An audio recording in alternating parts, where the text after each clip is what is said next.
Bien, bonjour mes amis, j'espère que vous allez bien. Aujourd'hui, on va parler de la mitose.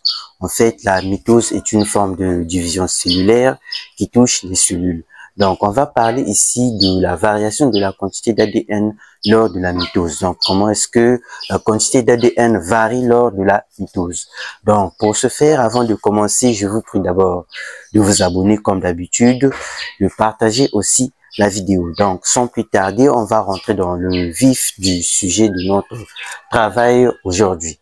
Donc là, nous sommes donc sur l'évolution de la quantité d'ADN lors de la mitose. C'est bon. Donc, nous avons donc le graphe de la variation de la quantité d'ADN lors de la mitose qui est là. Bon, avant d'interpréter ce graphe, on doit d'abord comprendre notre graphe parce que les amis, c'est très important.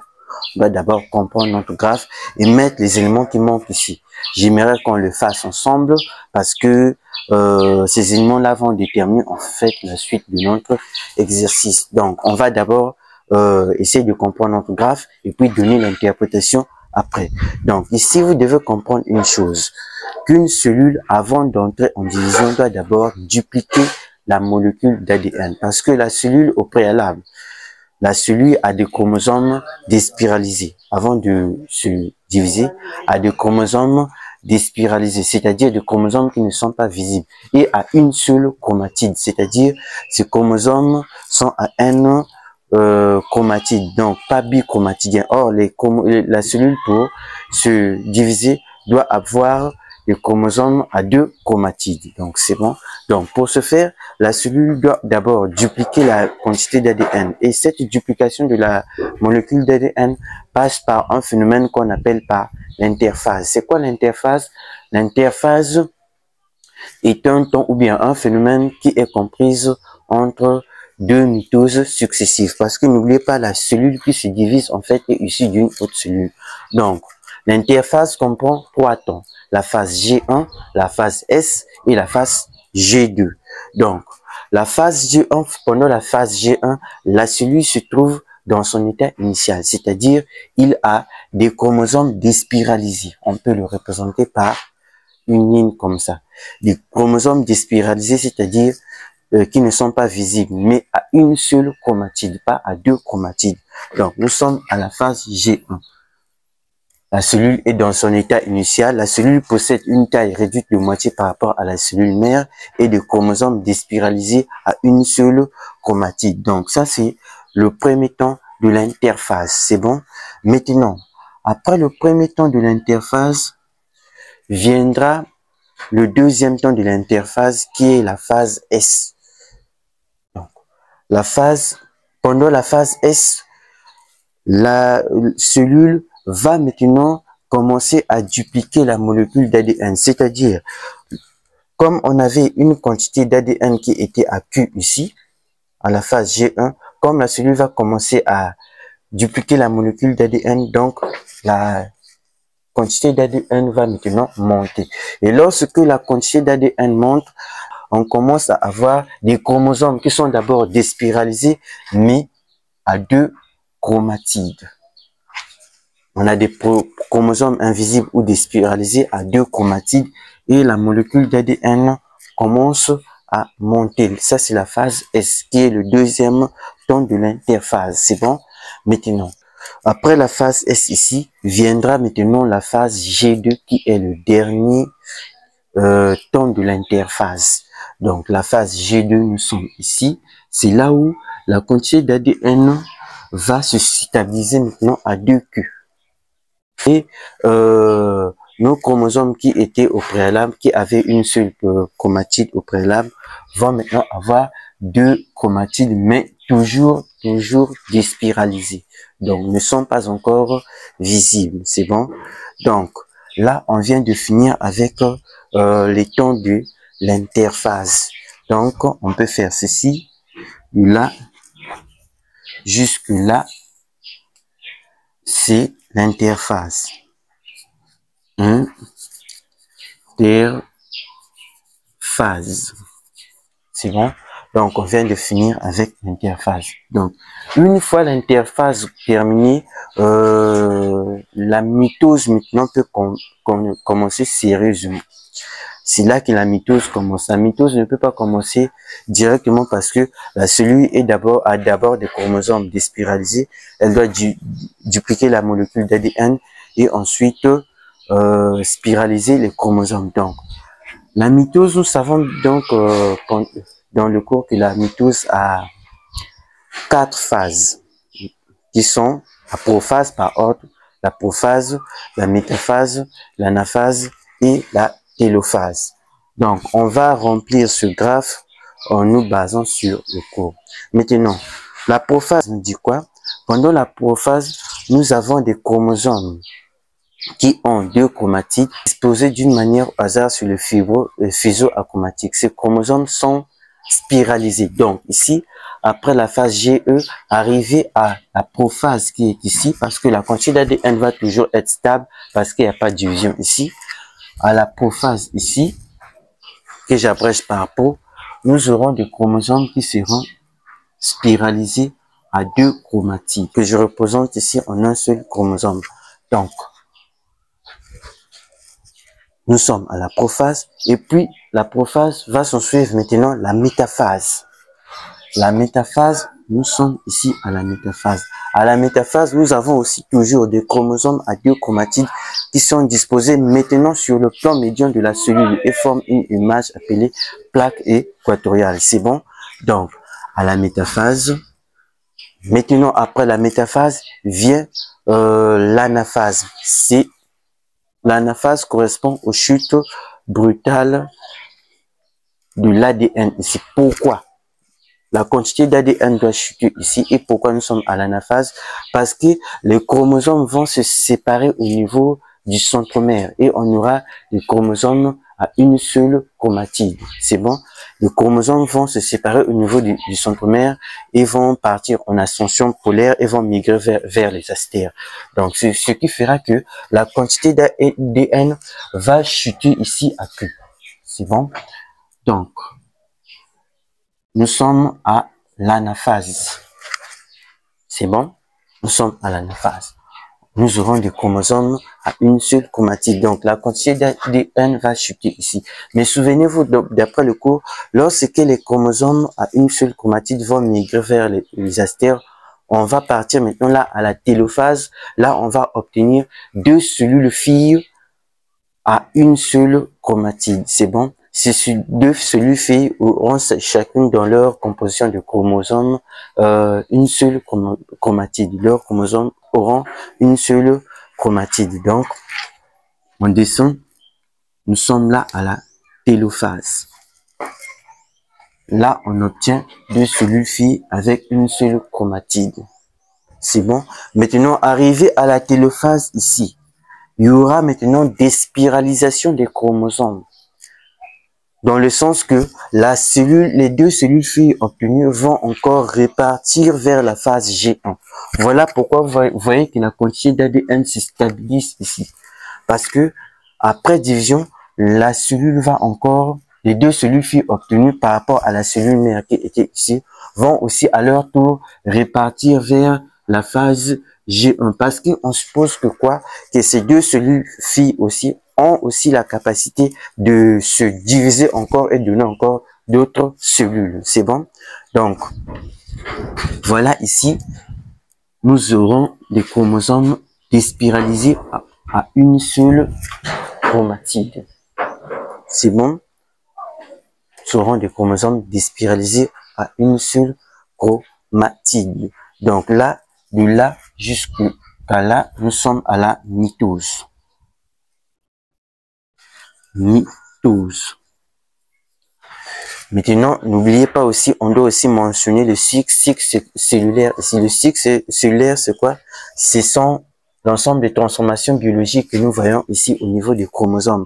C'est ce qu'on appelle par cycle cellulaire. Pendant le cycle cellulaire, nous avons l'évolution de la quantité d'ADN et le cycle du chromosome qui correspond au fait aux variations morphologiques ou bien structurelles des chromosomes. C'est-à-dire que les chromosomes ne gardent pas les mêmes aspects du début de l'interphase jusqu'à la mitose. C'est bon? Donc, la morphologie ou bien la forme des chromosomes change. Comme vous pouvez le constater ici, nous sommes passés par des chromosomes à une seule chromatide déspiralisée jusqu'au chromosome spiralisé à 2 chromatides, jusqu'encore au chromosome à une seule chromatide déspiralisée. Donc voilà. Donc on va aussi mentionner le cycle cellulaire qui se produit du début de l'interphase jusqu'à la fin de la mitose. Cycle cellulaire. Donc, voilà bien les amis, je pense bien qu'on vient de remplir les éléments de notre graphe qui est ici. J'espère que c'était clair. Je crois bien qu'on vient de tout mettre. Donc, nous avons même les temps qui sont ici, qui nous renseignent. Donc, on va donc passer à l'interprétation de notre graphe. Bien, sans plus tarder, mes amis, on va maintenant interpréter notre graphe. Donc, pour interpréter le graphe ici, on doit d'abord donner le titre du graphe parce qu'une interprétation en sciences de la vie et de la terre commence d'abord par le titre. Interpréter veut dire quoi? Vous analysez, vous dites ce que vous voyez et vous donnez aussi les causes et les conséquences. Donc, l'interprétation nécessite l'analyse et aussi les notions du cours. C'est bon? Donc, avant d'interpréter ici, on va d'abord donner le titre de notre graphe. Donc, on va voir ici. Donc, pour donner le titre de notre graphe, ce n'est pas difficile. On va seulement se fier à ce qu'on voit. Là, en bas, nous avons le temps. Et là, la quantité d'ADN que j'ai abrégé par QADN. C'est bon? Donc, notre graphe illustre quoi ici? Donc, c'est ce qu'on va en fait développer après donner le titre. On va d'abord voir notre graphe illustre quoi ici. Nous avons le temps, nous avons la quantité d'ADN et nous avons les mesures qui sont ici. Donc, tout simplement, notre graphe illustre ici la variation de la quantité d'ADN au cours du temps pendant la mitose. Donc, c'est tout ce qu'on va dire ici. Parce qu'ici, il s'agit de la mitose. Donc, on va dire ceci comme interprétation. Interprétation.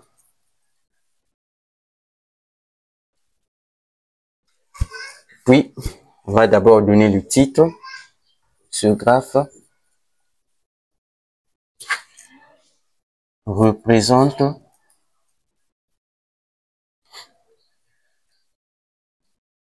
la variation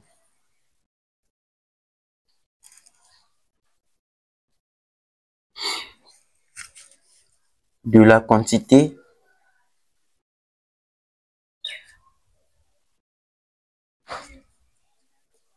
d'ADN au cours du temps ou bien en fonction du temps.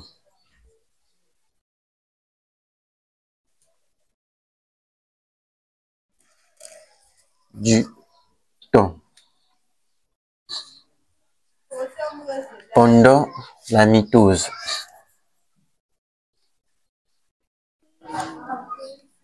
La mitose. Point. Donc voilà, donc on vient de donner le titre du graphe. Donc sans plus tarder, on va passer maintenant à l'interprétation.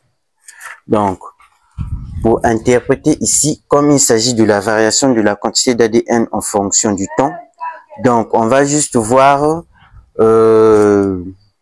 nos variations d'ADN ici. On a combien de variations d'ADN ici? Là par exemple, à la phase G1, l'ADN, la quantité d'ADN est constante. Là, à la phase S, la quantité d'ADN monte. À la phase G2 jusqu'à la métaphase, la quantité d'ADN est stable. Par contre, la métaphase vers l'anaphase, la quantité d'ADN chute et devient stable vers la télophase. Donc, on va juste faire ceci. On commence par notre première variation d'ADN. Donc, nous sommes ici à la phase G1. À la phase G1, qu'est-ce qu'on constate ici? On constate que la quantité d'ADN est constante et que la cellule possède une taille réduite de moitié par rapport à la cellule mère, voire court, et que les chromosomes sont invisibles et possèdent une seule chromatide. Donc, c'est en fait une croissance cellulaire ici. Donc, ce graphe nous permet de constater que deux points. Donc, première variation d'ADN, la phase G1.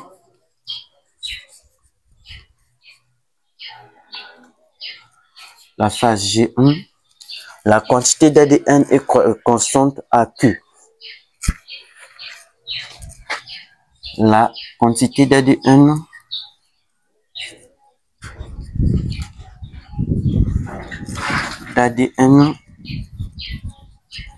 est constante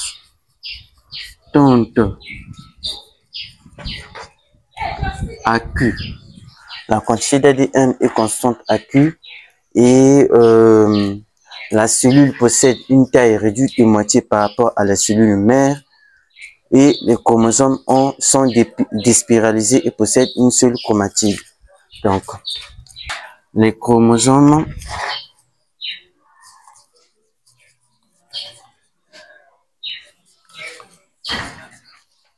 sont déspiralisés,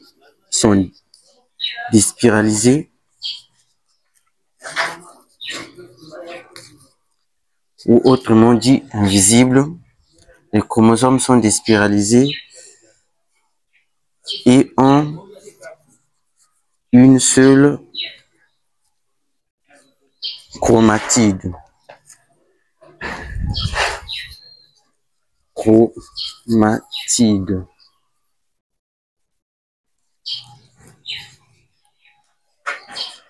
Donc voilà, on a terminé avec la première croissance ou bien évolution. Partie de l'évolution de la quantité d'ADN, on constate que à T1, la quantité d'ADN monte à 2Q. C'est bon? Donc ça correspond ici en fait à la phase S. Donc, qu'est-ce qui se passe ici? Il se passe en fait la duplication de la molécule d'ADN.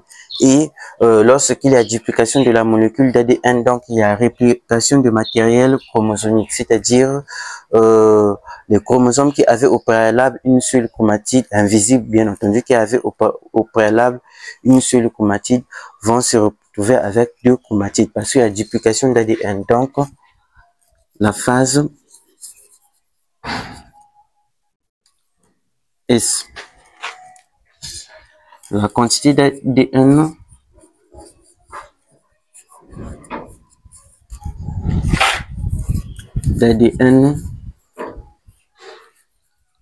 la quantité d'ADN passe de Q à 2Q. La quantité d'ADN passe de Q à 2Q. Les chromosomes sont invisibles, déspiralisés et possèdent maintenant deux chromatides. Les chromosomes sont déspiralisés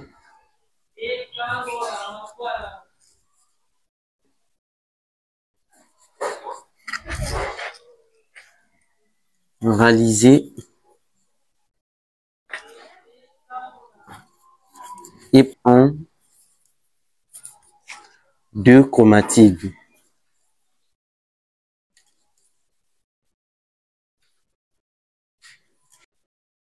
Possèdent deux chromatides. Donc, nous avons fini avec la phase S, on passe à la phase G2 qui est couplée avec la prophase et la métaphase. Bon, là, on va seulement parler de la phase G2 qui est prédominante ici. Donc, à la phase G2, nous avons la quantité d'ADN qui se stabilise à 2Q et nous avons des chromosomes avec 2 chromatides.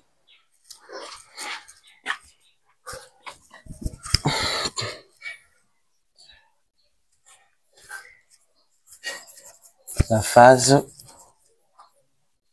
G2.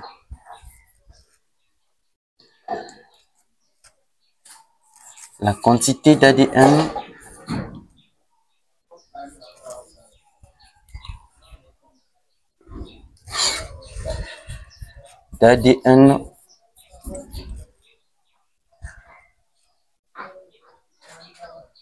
la quantité d'ADN se stabilise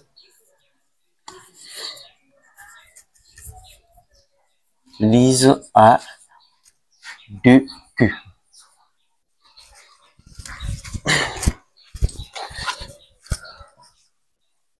Les chromosomes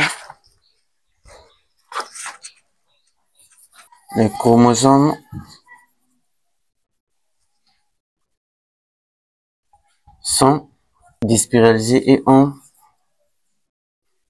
2 chromatides.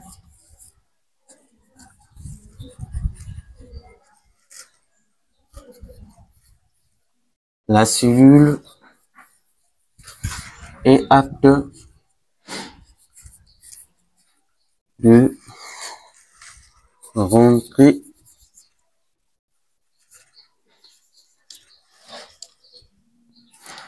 en division.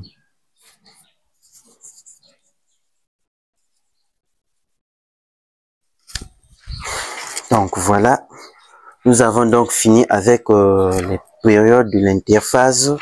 Donc on va donc commencer à interpréter aussi à partir de la mitose. N'oubliez pas que l'interphase a 3 périodes: phase G1, phase S, phase G2. Donc après que la phase G2 se termine, la cellule peut maintenant entrer en mitose. Donc la première phase de la mitose ici, c'est la prophase. C'est bon. Dans la prophase, les chromosomes vont se spiraliser et puis vont se diviser jusqu'à l'obtention de 2 cellules. Bien, mes amis, nous sommes toujours en train d'interpréter notre graphe. Nous sommes arrêtés à la phase G2. On doit continuer. Là, maintenant, nous sommes à la mitose. La cellule, à la prophase, les chromosomes qui étaient déspiralisés à la phase G2 vont maintenant se spiraliser. C'est bon. Avec 2 chromatides. C'est bon.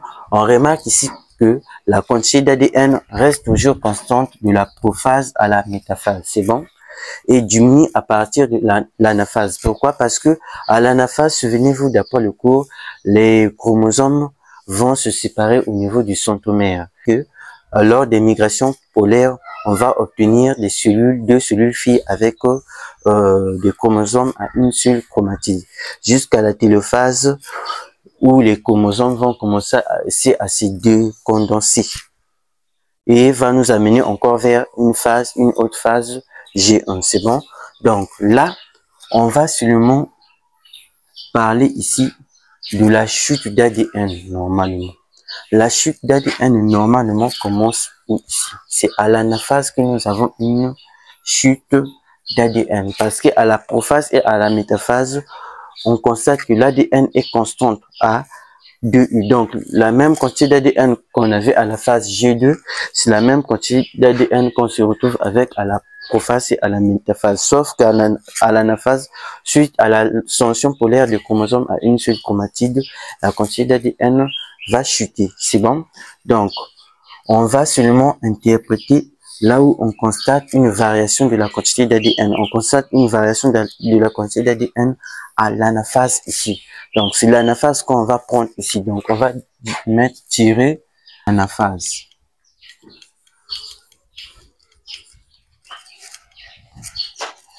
La quantité d'ADN, la quantité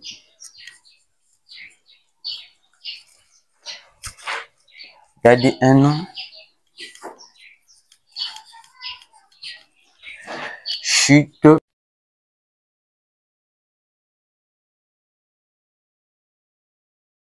la quantité d'ADN chute de Q à Q. Donc, mes amis, nous sommes donc en train de donner l'interprétation. On doit aussi rappeler ici pourquoi la quantité d'ADN passe de 2Q à Q. Donc, comme on avait dit en amont, la quantité d'ADN va chuter ici suite à la migration polaire de chromosomes à une seule chromatide vers les astères et on va obtenir des cellules filles. Donc, on va devoir mentionner ça aussi dans notre interprétation. Suite à la séparation des chromosomes que j'abrège par ces HRS à deux chromatides.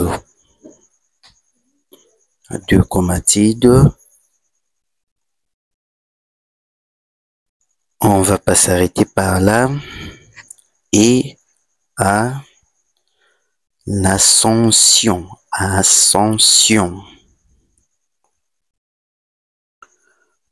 polaire et à l'ascension polaire des chromosomes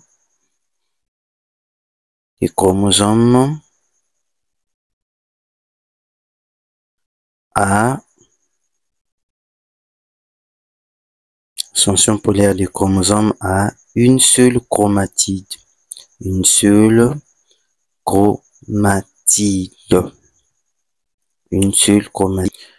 Donc, mes amis, il faut aussi savoir qu'une fois que les chromosomes vont migrer vers les astères par l'ascension polaire, nous allons obtenir deux cellules filles ici. Après l'anaphase vient la télophase. Donc, on doit aussi ajouter ça dans notre interprétation. On va dire ce qui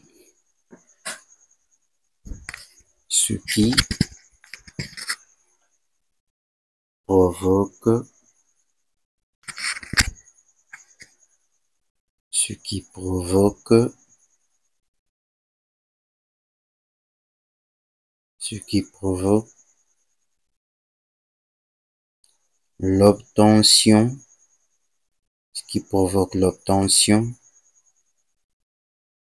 de deux cellules filles haploïdes.